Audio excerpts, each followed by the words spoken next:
Hello there. Welcome back to another episode of Star Wars in the Galaxy, watching all the Star Wars we can get our hands on. I'm Eli. I'm Jacob. And today we have another great episode of Star Wars in the Galaxy, episode 142. This is episode 6 of season 18 of Star Wars in the Galaxy, watching all the Star Wars we can get our hands on. And today we're going through our watch through of Jedi Survivor. Today we watched from the 3 hour and 45 minute mark to the 4 hour and 30 minute mark. This is part 6 of our watch through from the Gamer's Little Playground cutscene montage. This is the last thing we're going to be recording, actual episode we're going to be recording before Jacob has to go. We're actually technically recording this after part 7. Yeah, that's not confusing at all. But before we dive into everything we of course have a special guest this season. He DM'd me quite some time ago, and I knew instantly why he wanted to be with us for this one. And I hope we got a good enough part, honestly. Honestly, I think we got you for one of the best parts of the game. We have longtime friend of the show, Davor. How's it going, Davor? It's going good. Glad to be back with you two fine gentlemen for, as you said, a really great part of the game. I'm privileged to be here to be talking about this chunk of the game. Yeah, what a great part of the game. I know that this sequence at the beginning is, I know, for example, I remember when I was watching Alex Standard from Star Wars Explained's review of this, he was like, yeah, no, this sequence is my favorite part of the game at the beginning of this. And I'm like, and while I actually don't agree with him, it's absolutely up there for me. It's a great video gaming sequence. Like, regardless of the story, which is also fantastic, it's just a great video gaming sequence. Before we get into this, though, I'm going to quickly summarize this part of Jedi Survivor. Although this technically happened at the end of the last part, we wanted to save that kiss for this part. Yeah, while trying to fight off Trident-class assault ships, Cal and Merrin share a kiss before going off and fighting the Trident-class assault ship. Merrin creates portals with her Night Sister magics. Cal flies through them and does some parkour in an incredibly exhilarating sequence to destroy the Trident-class assault ships that is trying to find the location of the Path safe house. Then get back to the Path base with Seer Junda and Cordova, where Cordova has some updated research on one of the devices they have related to Dagan Gera and Tanalorr. Cal then introduces the idea that Tanalorr may be able to be a refuge for those persecuted by the Empire. I literally just quoted his words, which I wrote down here. And so they go back to Kobo for their third trip to get more details. They return to Kobo to find that Z has been kidnapped, or droid-napped, as Turtle says, by Ravis and the Bedlam Raiders, acting alongside Dagan Gera. So Cal and Bode go to infiltrate the crashed Separatist Lucrehulk starship that acts as the Bedlam Raiders base. They fight through an entire Separatist Armada, former Separatist Armada, and alongside Bedlam Raiders to get to where Dagan and Ravis are. Cal briefly fights Ravis, but Ravis is shoved into a corner by a box by BD. Fucking crazy moment. And then Cal manages to hear Cal manages to overhear a conversation between Dagan and Ravis in which they're talking about their goals with regards to Tanalorr.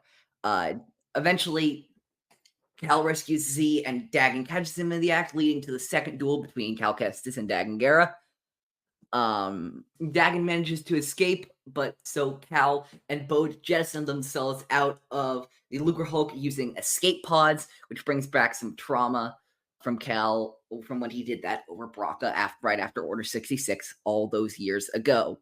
They then go to the Shattered Moon for a second time, where Cal is preparing to fight Ravis for the final time for knowledge of where the compass to Tanalorr is. We got a meaty segment to talk about here.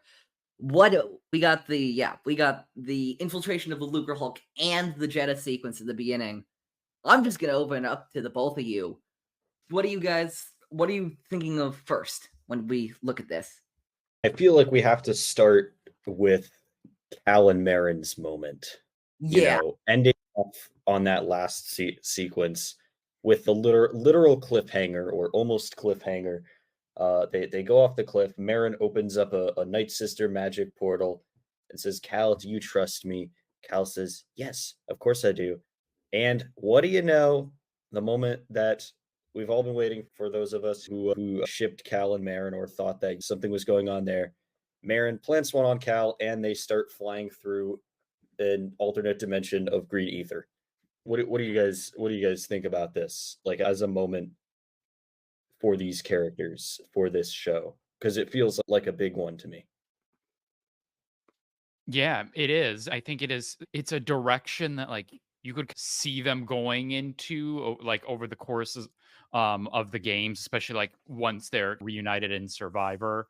I love the little exchange that they have after the kiss where he's like, "Was that for luck?" And she's like, "No, it was for No, me." Like for me. that's such a good Merrin line. It It's so is. It good. is. It's interesting. We've constantly talked about in the show so far this season about Cal's relationship with Merrin and how important that is, not just in a romantic sense, but in a like a as we'll see later in the game. Merrin is the one that keeps him grounded, and Yeah. it's not that he doesn't make some bad decisions as the game goes on. It's that his bad decisions could have been a lot worse if Yeah. Merrin wasn't there. And I will fully admit that I was a Caltrilla guy who was like, oh, they shouldn't have killed her at the end of Fallen Order and blah blah blah.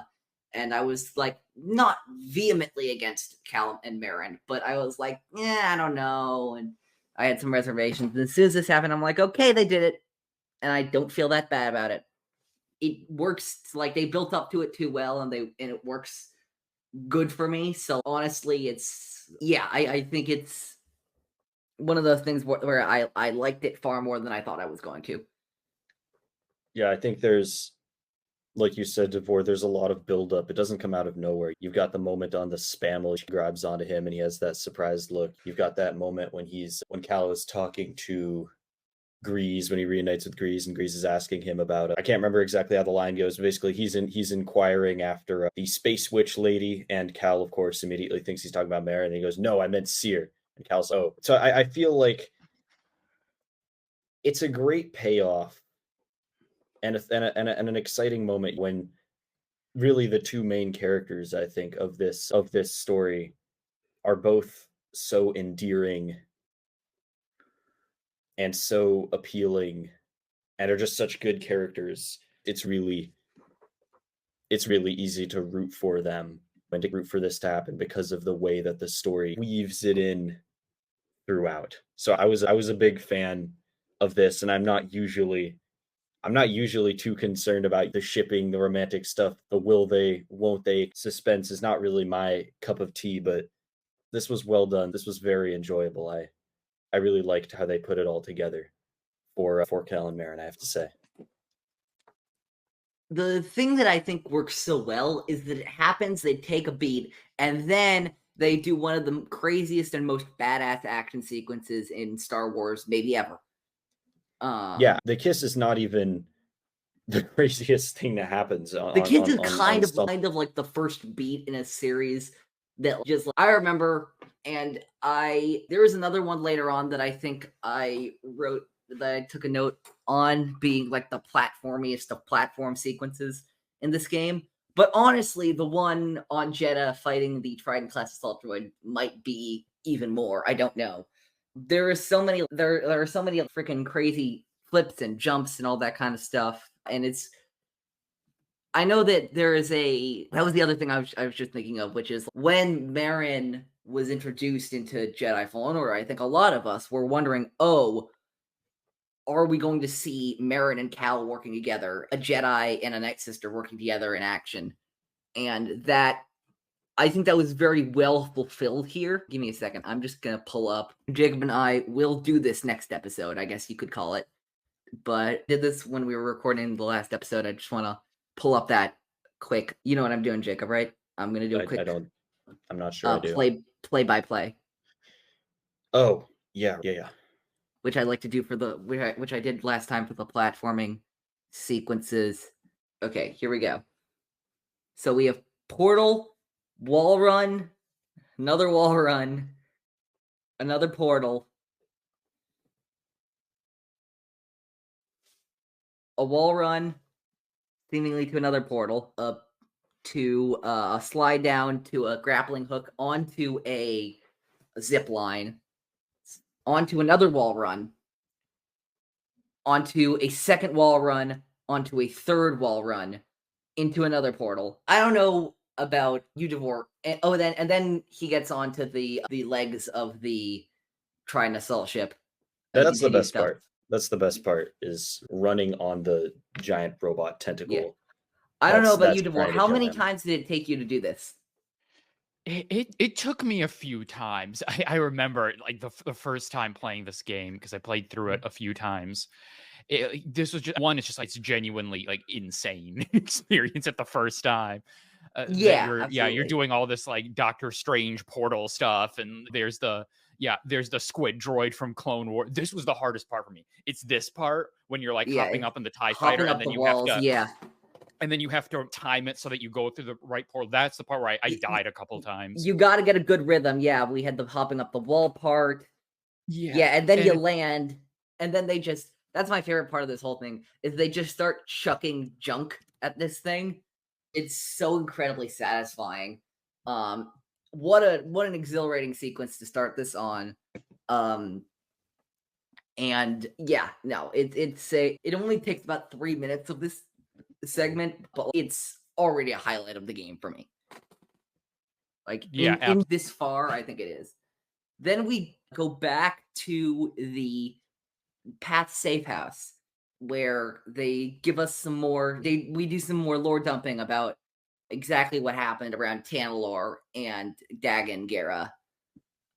I wanted to first go to a line that Cordova says, regrettably, a time of peace and prosperity was disrupted when Outer Rim marauders, in parentheses, Nihil, invaded. I was like, okay, thank you. Nihil. I love that. Yeah. Thank you, subtitles, for that one. Thank you, subtitles. That was just to see that name on a screen, like, was crazy. I remember when I first saw it on screen, God, that was such a revelation. I just badly want to talk with any of the High Republic authors, because they're getting their stuff treated so freaking well these days. They are, Charles Soule is a creative consultant for the Acolyte. Ernesto Rowe is in the Acolyte. It's crazy how far the High Republic has come, and honestly, I wouldn't have it any other way. From what I've read of the High Republic, which is not that much, but I still love what I've read, and I think it's a really fascinating era. And I think the Jedi characters in specific, and I will add Centauri Kree to that roster. I will not add Dagan Gera to that roster, but I will add Centauri Kree to that roster, are such a great slate of Jedi. And actually, because we're recording this after the first 2 episodes of the Acolyte, I will also add Soul, Yord, Maka, Torben, and mostly hashtag Jackie Jam, Jackie. you are now. I was gonna say, Davor, have you joined a group? I don't know that I might be like of those. Probably I'm hashtag Soul Patrol. I do really love him. Out of these first 2 episodes, I think I latched onto him pretty quickly, and he became an early favorite for me. I mean, let me be clear. I like all of them, but like when freaking people on Twitter started going like, okay, we're gonna do the Mandalorian and a 2008 Yord focus. I'm like, okay, calm down, everybody. It was a good character, but calm down, everybody. But yeah, no, the High Republic's incorporation and repeated incorporation into on-screen Star Wars is just delightful to watch. Yeah, I will say, what I wouldn't give for a cut where Tony Amendola, who voices Eno Cordova, actually says the name Nihil. What I wouldn't give, but God. It's pretty cool, nevertheless, to see that tie-in, see the High Republic stuff start to come to fruition outside of just those books and comics alone. It's a nice touch. I do wonder, what was it? Why is the Nihil in parentheses there? Is that like I don't know. I would imagine. I'm not sure what that was about. I would imagine because Jedi Survivor was probably in development around the same time as a lot of the High Republic was, so maybe the name wasn't nailed down. they knew the concept of, okay, Adam Marauders are invading and they're doing stuff. I don't know. Maybe they didn't know they were called the Nihil yet. Maybe that was a later decision. Maybe some details were changed or something like that. That's my best guess. Yeah, who knows? What else do you guys? I don't really have too much else to add about this early segment before they set off. What do you guys think about the exchanges that we get? We also have that parallel between that I think Cordova draws interestingly between Dagon and himself, which I think is really interesting. The idea that both were driven by this thing, like the arcane lore that was hidden across the galaxy. Yeah. But one of them knew when to let go, and one of them still didn't. One of them was just interested in this stuff, and one would kill for it. I hate the fact that one of them only lives slightly longer than the other one. Spoilers. And we'll talk about this in a few episodes when we get it. I understand the decision to kill him, but I wish they didn't. Even if they had just injured him or something like that. Maybe, or at least, here's what I wish they would have done, actually. I wish they would have made that duel a 3-way duel. I wish it would have been Seer and Cordova versus Vader. What were you hoping would happen for Cordova that didn't? I just wanted to see him more. I think he's an interesting character, and I think his arc, he didn't really, because he was so much an off-screen character in Jedi Fallen Order, only being seen through holograms, I felt like we didn't know him long enough before he died. Okay, fair enough. Fair enough. But that's, yeah. Anything else for you, Davor, before we get off of Jeddah this second time and go back to Kobo? I don't think so. Let's go back to Kobo. I figured you wanted to go back to Kobo. I'm sure you do want to go back to Kobo. Z's kidnapped immediately. Great way to start it off. But of course, what do they have to do to get her back? They have to infiltrate a Lucrehulk. This felt like a really great throwback. I was a big fan of everything that happened in the Lucrehulk. I mean, Eli hinted at this, but I don't know about you, Davor. I'm a big fan of B1s. They're one of my favorite droids. Oh yeah, me too. I love them in the Clone Wars. So it was even the B2s, and it was delightful to see them in action in all their silly, wacky, hapless glory once again. Yeah. There are so many great little lines when they're with that Separatist Armada. The one I love most of all is the exchange between Bode and Cal. Were those droids arguing? Happens more often than you think. No wonder they lost. Yeah. Little stuff like that. It's delightful. Which I have no comment. I literally wrote in my notes, Jacob and Davor will now likely have more to say about that, so I just didn't. Any specific parts that you love of the Separatist Armada? Obviously, we get an expanded. Before we've just seen the B1s, the B2s, and I think we've also seen commando droids. But now we have the droidicas, the AATs. Later on, we have vulture droids, and we have the Magna Guards. Yeah. Which I didn't know if we were going to go that high up the chain, but I'm glad we did. Yeah, it was really cool just to see, when you first get in, you get the hangar, so then you see all of the, I mean, you don't really interact with them. It's all kind of background stuff, but you see all the ships. You see the vultures, you see the MTTs and all that in the background. And then especially as you get, as you go further up and you go from, the kind of grimy, destroyed part of the Lucrehulk, and then you get into the kind of cleaner, more pristine parts, you just immediately it's like Phantom Menace. I'm back into it, and it looks exactly like that. And so yeah, it's really cool. Yeah, it feels like stepping into a time machine. It's wait, Cal's spent all this time fighting Imperials, now all of a sudden it feels like he's back in the Clone Wars. It's amazing to see. But yeah, Eli, what were you gonna say? No, I just think that obviously we talk about Cal. It leads Cal to talk about some stuff when he froze up when a droidica attacked, and this time he gets to take it down.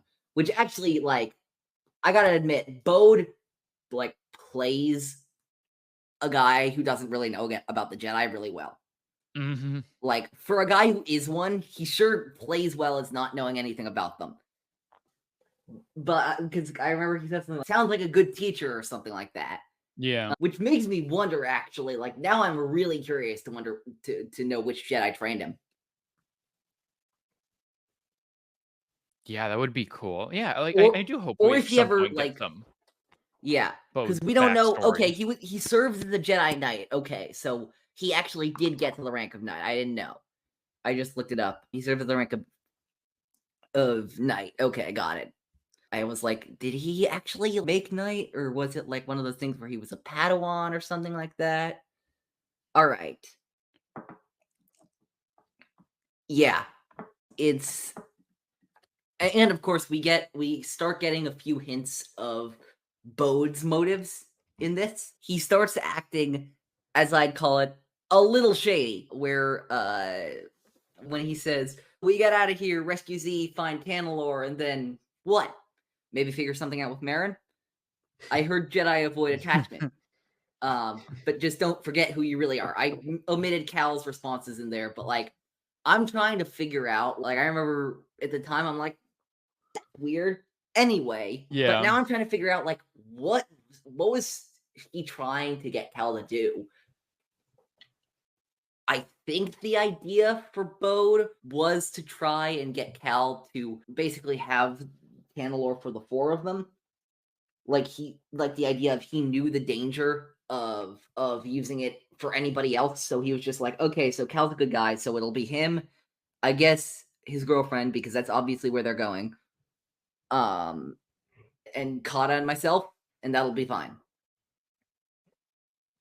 Yeah, I think so, because this is skipping a couple parts ahead in the story to to conversations you have already had, but like the moment of betrayal really, like, the kind of shifting point for him seems to be like in that moment when they're going to give the path to Tanalor to the hidden path. It seems like Yeah. up to that point he's gained he's up to that point he's still working for the Empire and betraying them and stuff like that. But I think he still maybe has some notion of endgame, like, okay, like this little group of us will jet away and we'll live on Tanalor and we'll all be safe. But then once the project gets bigger, then he's, oh, I gotta cut and run here. Yeah, no, there are a few moments when you can see Cal and Sear suggesting that, where you can see it's at this moment that he realized he fucked up face on Bode. If you really try to see it, you can absolutely see that. And I think it's one of the things I love about Bode, as much as it is aggravating about analyzing him as a character, is that you don't really know what he was thinking up until he makes the decision. You get some hints. You get those force, what do you call those? The echoes? Yeah, the force echoes. There we go. Thanks. You get the force echoes that come up after the end of the game, where Cal can hear some of Bode's, but you don't really get enough of those to track his entire emotional progression throughout the game, which I think is completely fine. But it makes this whole thing a little tricky. Yeah, you're never quite able to pin him down. Yeah. This game. Yeah, and then what was I gonna say? Yeah, so there's that. I will also say, before we get on to the Ravis stuff with that brief little fight between them, I will say both this episode and the last one we recorded, we've come upon these Bedlam Smashers. The Bedlam Raiders with the big axe. Yeah. Screw them. I hate those them. guys. I hate them. They're so horrible to fight. That includes all of them. The Smashers, and then Urgos Fist of Ravis, which Jacob and I already discussed. Yeah. Maybe the edgiest name I've ever heard in my life. Fist of Ravis. Yeah, screw those guys. Never liked to fight. Although I will say, can you do I think you can do the move where the infamous move where Cal force pulls them and stabs them through the chest. If you can take them out that way, so satisfying. Because it's one hit and then you don't have to deal with them. I'm not sure if you can do that with that, but I feel like there are some other, or no, here's what maybe it was. Here's what it actually is. It's freaking, I think you can force push him off. I think you can force push him off and then not have to deal, or like with enough force pushes, like 2 or 3, I think. I think maybe. I don't know. I'm not I- familiar there- enough with the actual gameplay Yeah. of this Yeah. game to be able to weigh in on this one. Yeah, but I'll just say this about the whole that whole Ravis segment, which is the first unofficial fight between Cal and Ravis, which is the fact that BD1 plays an instrumental role in defeating Darth Vader and Ravis is hilarious, and you cannot convince me otherwise. The fact that little droid took down those two monsters is really funny. Cal is not the hero of this game. Neither is Merrin. It's BD1. BD1 is the real hero of these games. And not just because he gives people the stims. Yeah. Oh yeah, there are a number of times in this game in which I worried for the fate of BD1, and I think this was maybe the first or one of them. It's when he leaves and like, oh no, like what's gonna happen?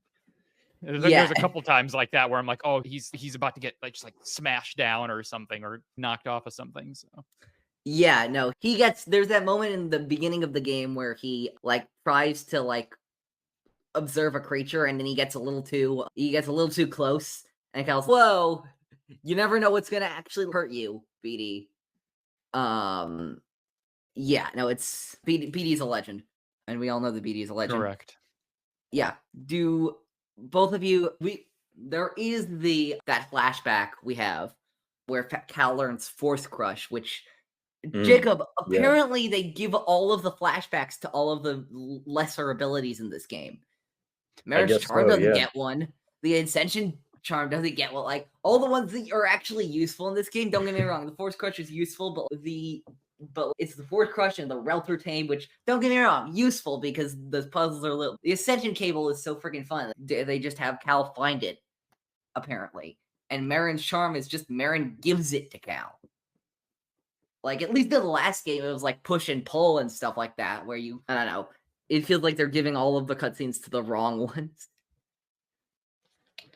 Yeah, look, I'm just happy that the game does regularly do the thing of making an ability not just, oh, here's something you can do, here's another way to kill your enemies, or here's another way to dash around and flip off the walls, but actually ties it into Cal's journey. Mechanism of doing they do that. I wish every ability had one. Yeah, I wish it would have some of them. Absolutely. But take it. I'll take it. Yeah. I'm not mad about it. Do either of you have anything before we get to the second duel between Cal and Dagengara?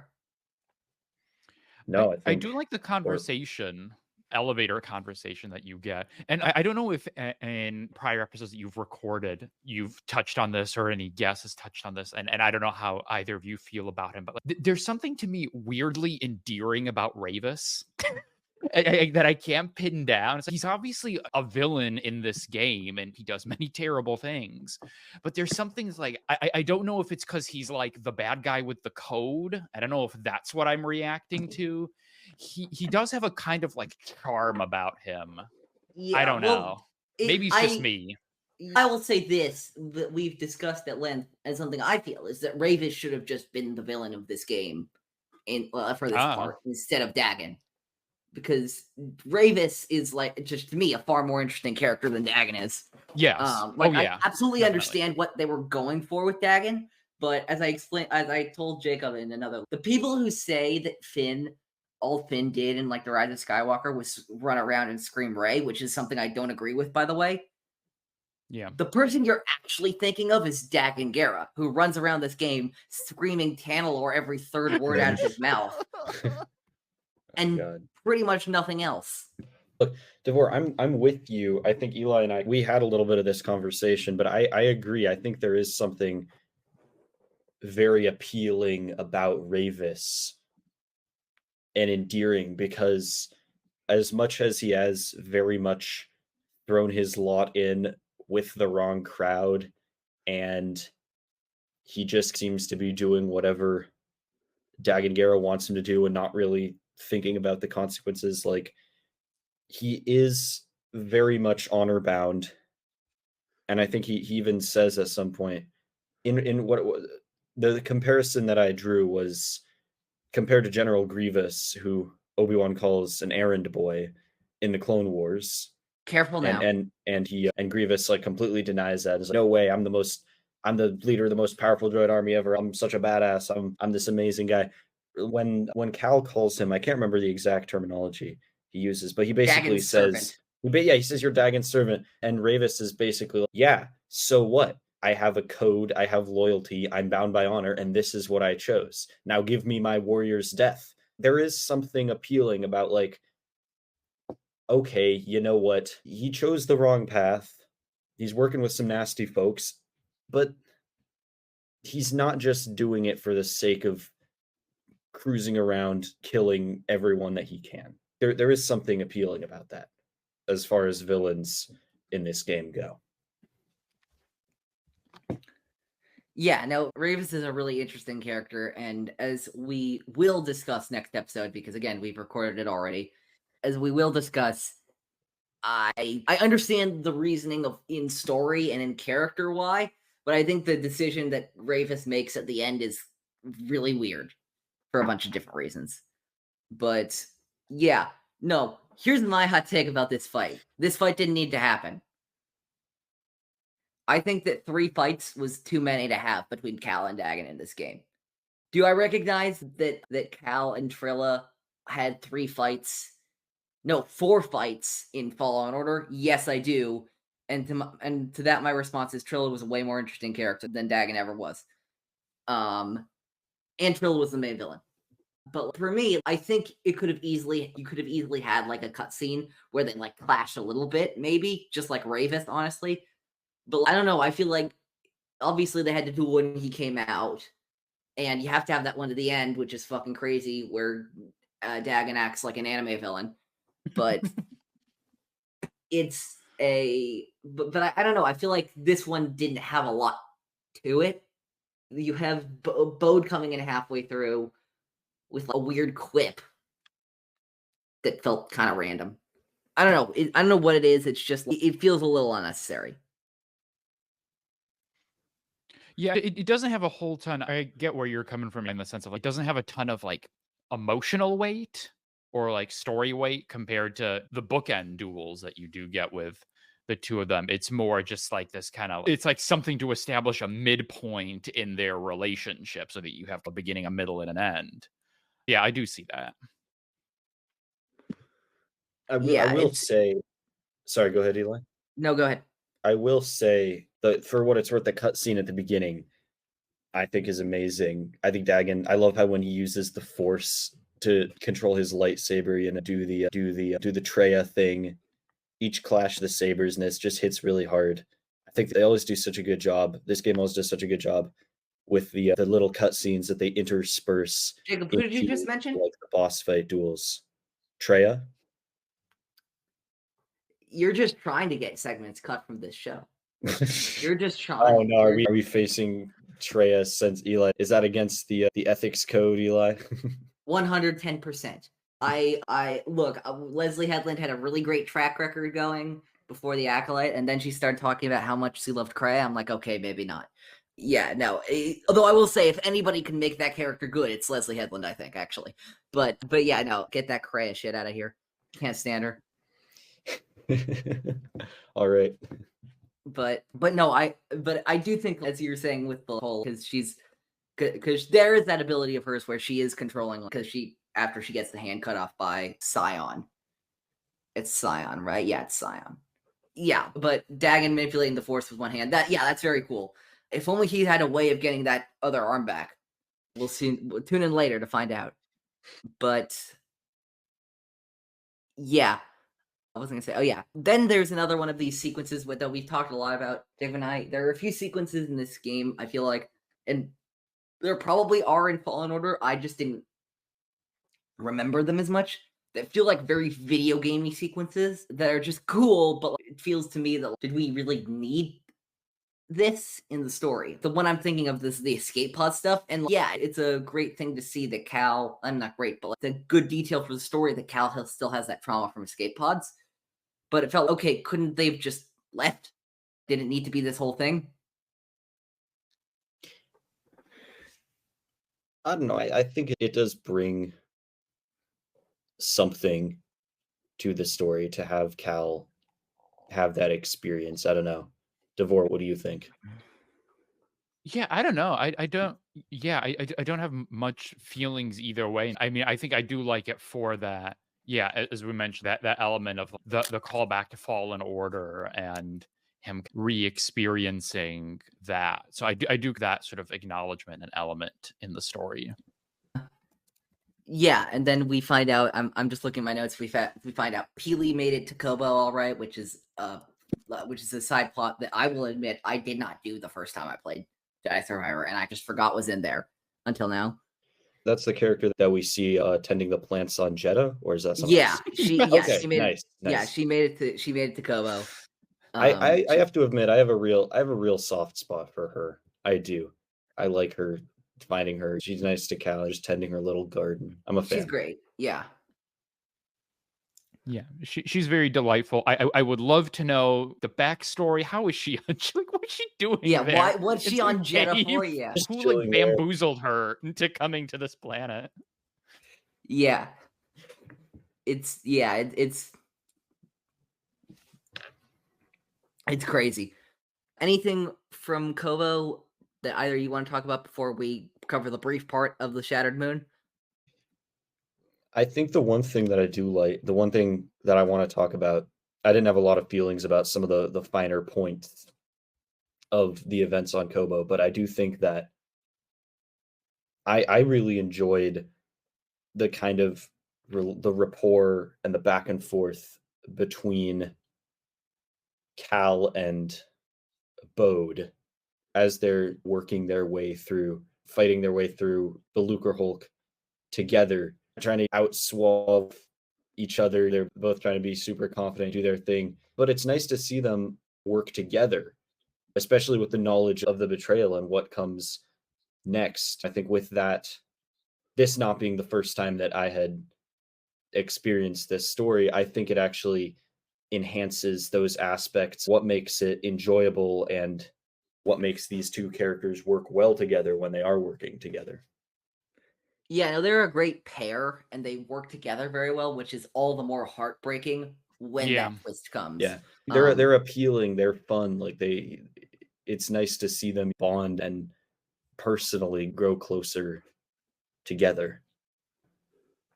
And then, as we know, what happens. Yeah, it's a really tragic twist, but I feel like most of that tragedy is in the way that it's really set up. Bode, I think it's interesting because it's very much seen as affectionate. But looking back, I feel like he tries to force the whole Cullen Cal brother sort of thing. That is very manipulative of him, and you can see it's one of those things that's great that I have to applaud Nashir Dalal for doing, is that you're constantly wondering, as I mentioned before, what's psychological manipulation? Like, what's his real goal? What's his real end game? What's he really trying to do? And this part is, I think, where we start to really see a lot of those angles. I think you're right. Yeah, I think, like you said, it feels genuine until it's not. And that's, especially the second time around, as much as it's enjoyable, it makes you wonder. And that's cool. Anything else you guys have before we head back to, the Shattered Moon of Kobo? Shattered Moon 2, yeah. I don't think so. Yeah. All right, then let's head back to the brief Shattered Moon stuff before we wrap this stuff up. I do want to say, I do wish Cal got to fight Vulture droids. I think that would have been a really cool sequence. Oh yeah. Yeah, I really wanted that. That's like the droid head in me wishes we could have seen the Bedlam Raider Vulture droids. I would have loved to see them with the paint scheme. Yeah, but you never get a good look at them. Yeah, or even I'm now thinking of what if we got to maybe with Cal on the ship, fight them with the Mantis, see some of the Mantis's capacity for combat instead of Grease just talking about doing it, to actually see it, and then. Or even just because it's such in Star Wars more generally, like it's such an underutilized element of like actually seeing the Vulture droids walking. It's like you rare get like a to little get bit that. in Phantom Menace, a little bit in Revenge of the Sith. I don't know if it's in Clone Wars, but it's such a cool aspect of like, here's this ship that can like basically like a transformer, like Yeah, transform it's into a this stuff, Star Wars and you never transformer. see Yeah. it. It's so underutilized. I think maybe it's in, is it in the Clone Wars movie? Maybe Maybe. briefly on Teth, I'm thinking.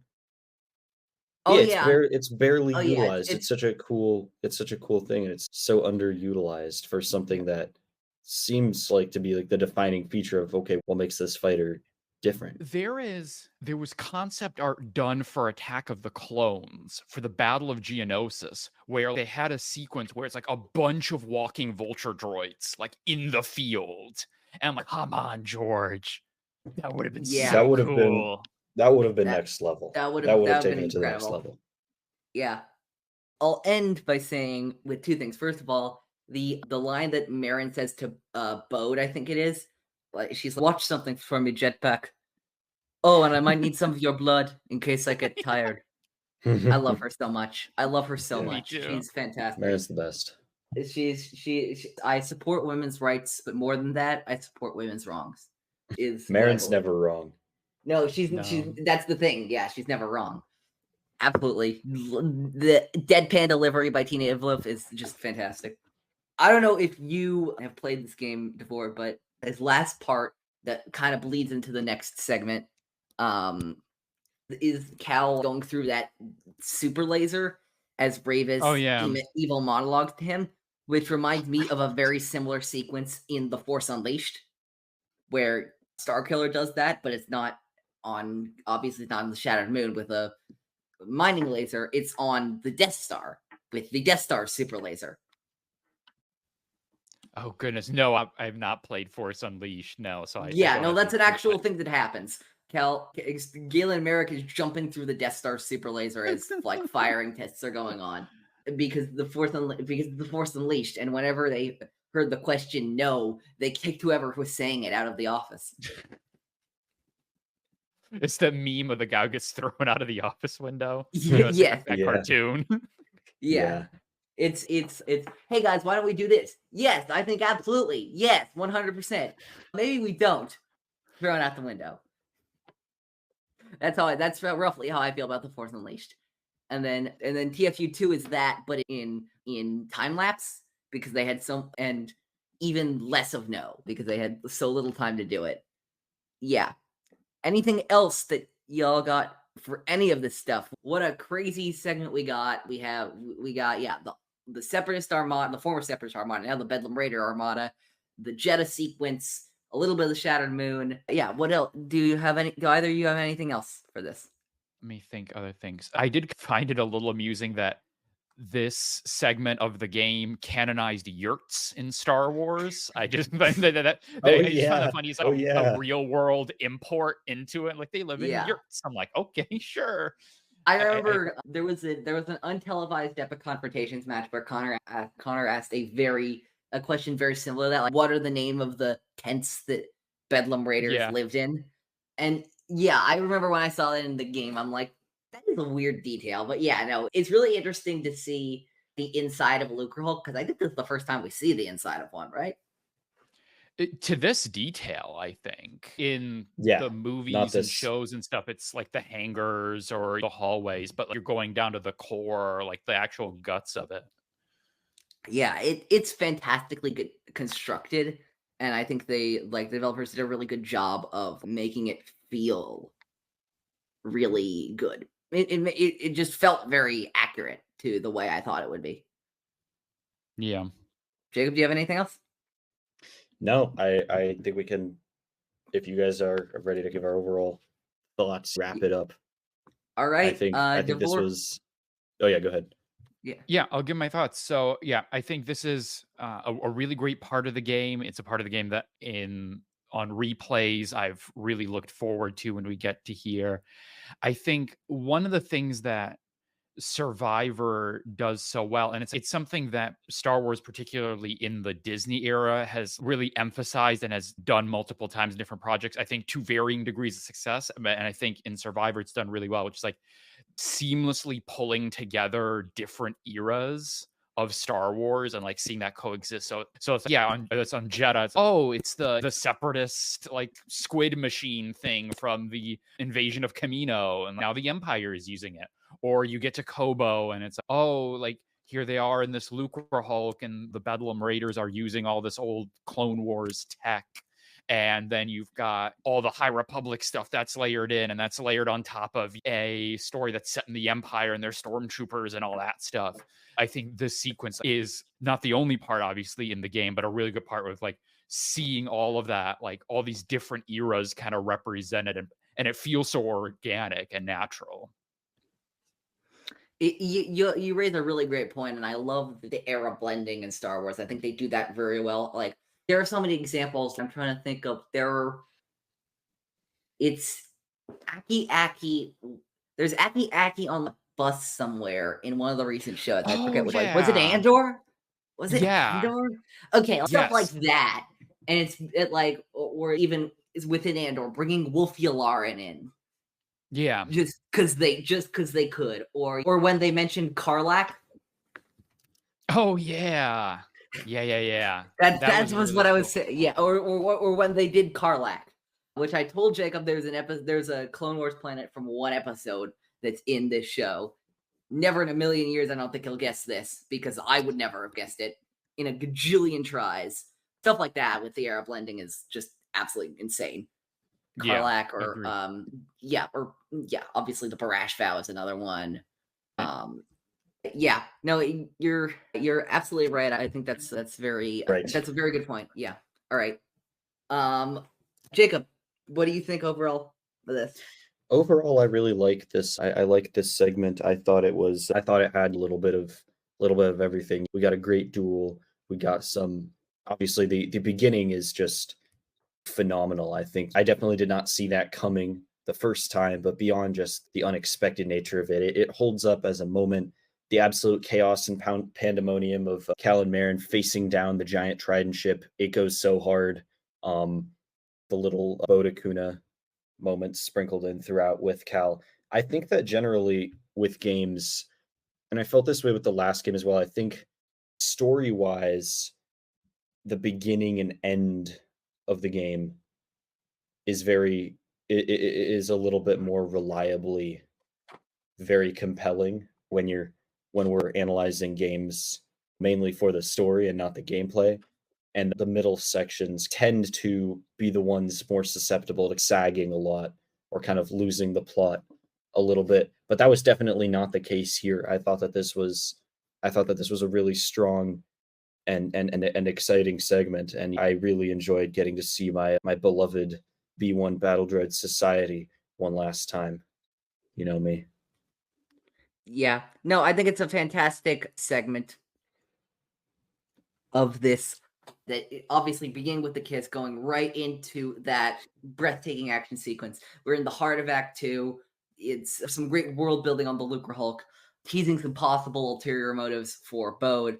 I think this is a great segment of the game, and I'm looking forward to getting to yet more of the segments of this game as it heats up. Davor, you want to tell us where we can all find you? All right. So if you want to follow me on social media, you can do so on X at A Larger View Pod. You can also listen to me at a couple different places. So you can listen to me as a co-host over on the Clashing Sabers Network on their main show, Talking Star Wars. You can also hear me over as a co-host on Space Swifties, a Star Wars and Taylor Swift podcast that I host with my wife, the one and only Meg Dowell. All right. That's going to be it for this episode of Star Wars in a Galaxy. You can find us, listen to us on all platforms, Star Wars in a Galaxy. You can find us on all platforms at In a Galaxy Pod is our handle. Find me at my linktree, linktr.e/_fan327. Hopefully by this point, there will be a new Epic Confrontations out.